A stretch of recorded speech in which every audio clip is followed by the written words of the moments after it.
জয় শ্রীকৃষ্ণ। রাধে রাধে বন্ধুরা, আজ 29শে কার্তিক, 15ই নভেম্বর শুক্রবার।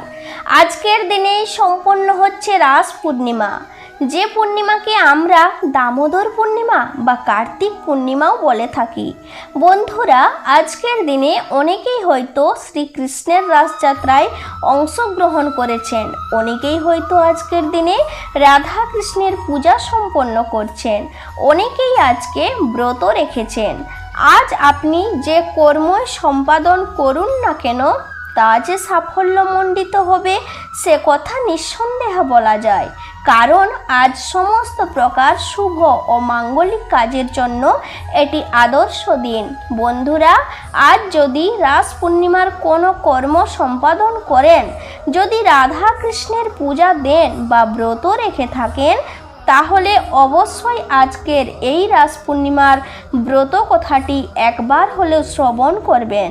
যদি কোনো কারণে আপনি পুজো দিতে নাও পারেন, কেবলমাত্র এই রাস পূর্ণিমার মাহাত্ম্য কথাটি শ্রবণ করে রাধা কৃষ্ণের উদ্দেশ্যে যদি একটি প্রদীপও প্রজ্বলন করতে পারেন, তাতেও এই পূর্ণিমার ব্রতের ফল অনেকাংশে লাভ করা যায়। রাস পূর্ণিমা আসলে কি, কেন এই দিন ভগবান শ্রীকৃষ্ণ শ্রী রাধারানী ও গোপিনীদের সঙ্গে রাসযাত্রায় মেতে উঠলেন, এবং সর্বোপরি এই রাস পূর্ণিমা পালন করলে আসলে কি হয়, এই সমস্ত কিছুই এই ব্রত কথায় উল্লেখ করা হয়েছে। আশা করি দর্শক বন্ধুরা রাস পূর্ণিমার এই ব্রত কথা তথা মাহাত্ম্য কথাটি শ্রবণ করে আপনাদের ভালো লাগবে। শুরু করছি ভগবান শ্রীকৃষ্ণের অত্যন্ত প্রিয় রাস পূর্ণিমার ব্রত কথা তথা মাহাত্ম্য কথা। হে কৃষ্ণ করুণা সিন্ধু দীনবন্ধু জগৎপথে, গোপেশ গোপিকাকান্ত রাধাকান্ত নমস্তুতে। জয় শ্রীকৃষ্ণ। রাধে রাধে। ভগবান ব্রহ্মা ও অন্যান্য দেবতাদের পরাজিত করার পর কামদেবের অহংকার প্রবল উচ্চতায় পৌঁছায়, তাই তিনি কৃষ্ণকে জলের তৃষ্ণা মেটাতে অনুরোধ করলেন। শ্রীকৃষ্ণ কামদেবের সমস্ত খেলাই বুঝতে পারলেন। কৃষ্ণ কামদেবকে শীতের আগের ঋতুতে কার্তিক পূর্ণিমার রাতে বৃন্দাবনে যাওয়ার পরামর্শ দিলেন এবং তাকে বললেন যে ওই দিব্য রাতে তিনি কোটি কোটি গোপীর সঙ্গ উপভোগ করবেন। যদি তাদের কারো প্রতি আমার সামান্যতম আবেগ থাকে, আপনি জিতবেন, অন্যথায় আপনি হেরে যাবেন। সেই রাতে ভগবান শ্রীকৃষ্ণ যোগ মায়ার সাহায্যে আরও দেবত্ব ও তেজ যোগ করলেন।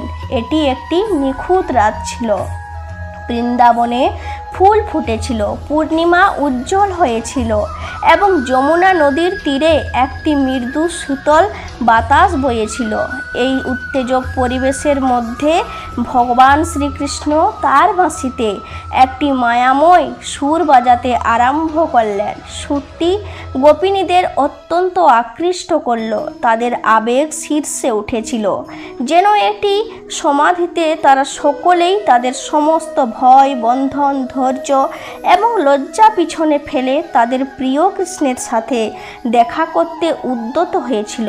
তাদের মধ্যে কয়েকজনকে তাদের স্বামীরা বাধা দিয়ে বাড়ির দিকে টেনে নিয়ে যায়, কিন্তু তাদের শুধুমাত্র শারীরিক দেহই রয়ে গেল। তাদের আত্মা কৃষ্ণের সাথে মিলিত হতে চলে গেল। যমুনার বালুকাময় তীরে বৃন্দাবনে গোপীরা কদম্ব গাছের কাছে গোবিন্দকে দেখল। যোগমায়া সমস্ত গোপীদের আগা থেকে পায়ের পাতা পর্যন্ত সুসজ্জিত করেছিল। আসলে ওই গোপীরা কোনো সাধারণ নারী ছিলেন না। মৈত্রী জিজ্ঞাসা করলেন, গোপীরা কৃষ্ণকেতু হন্ত পরম ব্রহ্ম বলে গ্রহণ করেননি, তখন তাদের আবেগের ভিত্তি কী ছিল? উত্তরে পরাশর মুনি বললেন, শিশুপালের মতো হতভাগ্য ব্যক্তি, যিনি সর্বদা ভগবান শ্রীকৃষ্ণকে অপব্যবহার করতেন, যখন সর্বপদ পেতে পারেন, তখন কেন ভগবানের প্রতি এত গভীর অনুরাগ থাকা গোপীদের ক্ষেত্রে এই বিষয়টি হবে না? তাই গোপীরা এসে ভগবান শ্রীকৃষ্ণকে ঘিরে জড়ো হলেন। তাদের ভক্তি পরীক্ষা করার জন্য এবং কামদেবকে শিক্ষা দেওয়ার উদ্দেশ্যেই ভগবান শ্রীকৃষ্ণ তাদের বললেন, হে গোপীগণ, এই গভীর রাতে তোমরা সবাই এখানে কিভাবে এসেছো এবং কেনই বা এসেছো? এটা ঠিক নয়। তোমাদের কর্তব্য, তোমার পরিবার তারা তোমাদের জন্য অধীর আগ্রহে অপেক্ষা করছে। গিয়ে তাদের সান্ত্বনা দাও। তোমরা আমাকে শ্রবণ, আবৃত্তি, দর্শন সমস্ত কিছুই লাভ করতে পারো, কিন্তু এখানে বসতে পারবে না। অনুগ্রহ করে নিজ নিজ বাড়িতে ফিরে যাও। গোপীরা স্তব্ধ হয়ে গেল। তখন তারা তার কথায় প্রাথমিক ধাক্কা কাটিয়ে উঠে বলল, হে গোবিন্দ, বাইরের থেকে তোমাকে মাখনের মতো নরম দেখায়, কিন্তু তুমি ভিতরে পাথরের চেয়েও শক্ত। আমরা জীবনের সমস্ত জাগতিক সংযুক্তি ছিন্ন করে তোমার কাছে এসেছি। আমাদের ফিরে যেতে বলো না। তোমার চরণ অর্জনের পরে কেউ যদি জাগতিক কাজে ফিরে আসে তবে এটি সমস্ত থেকে বড় দুর্ভাগ্য। গোপীদের বিশুদ্ধ প্রেমের প্রতিফলন এই কথাগুলি ভগবানকে অত্যন্ত প্রসন্ন করলেন। তাদের তিরস্কার গ্রহণ করে শান্ত করলেন এবং তাদের সঙ্গে সঙ্গে রাসযাত্রায় মেতে উঠলেন। কিন্তু একটা সময়ের পর ভগবানের সান্নিধ্যের কারণে গোপীদের মনে একটা অহংবোধ কাজ করতে লাগলো। তারা নিজেদেরকে অত্যন্ত সৌভাগ্যবান মনে করতে শুরু করলো। তাদের অহংকার দূর করার জন্য প্রভু তাদের মাঝে অদৃশ্য হয়ে গেলেন। হরির অন্তর্ধানে গোপীদের হৃদয় ভেঙে গেল। তাদের হৃদয় দুঃখে পুড়ে গেল, যেন তাদের আত্মা তাদের দেহ ছেড়ে চলে গেল। আবেগ চালিত হয়ে গোপীরা ভগবান শ্রীকৃষ্ণকে খুঁজতে লাগলো। তারা গাছ, লতা এবং ঝোপের কাছে তাদের প্রিয়তমের অবস্থান জানতে চাইল।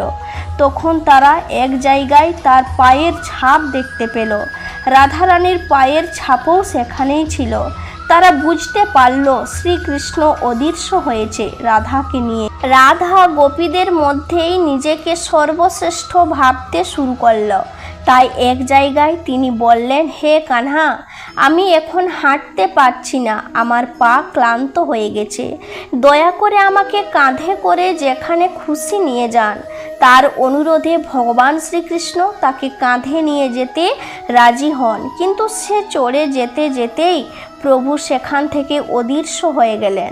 এবার রাধাও শ্রীকৃষ্ণের বিচ্ছেদে ক্রন্দন করতে শুরু করল।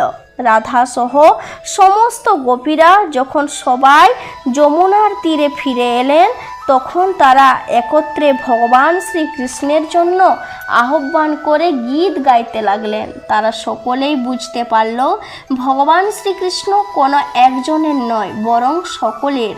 তারা এরপর নিঃস্বার্থভাবে ভগবান শ্রীকৃষ্ণকে আহ্বান করল।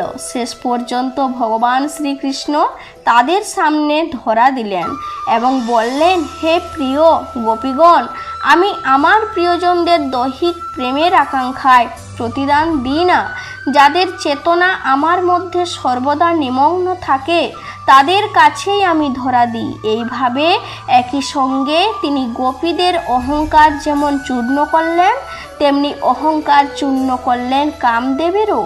ভগবান শ্রীকৃষ্ণের এই রাসযাত্রা আসলে কোনো বাহ্যিক দৈহিক মায়ামোহ নয়, এটি হলো ভক্ত ভগবানের মিলন উৎসব, আত্মার সঙ্গে পরমাত্মার মহামিলনের পূর্ণ সময়। তাই এই সময়কালে ভগবানের প্রতি পূর্ণ সমর্পণের মাধ্যমেই ভগবানকে লাভ করা যায়। আশা করি দর্শক বন্ধুরা রাস পূর্ণিমার এই মাহাত্ম্য কথাটি শ্রবণ করে আপনাদের ভালো লেগেছে। ভালো লাগলে লাইক করবেন, কমেন্টে জয় শ্রীকৃষ্ণ, রাধে রাধে লিখতে ভুলবেন না।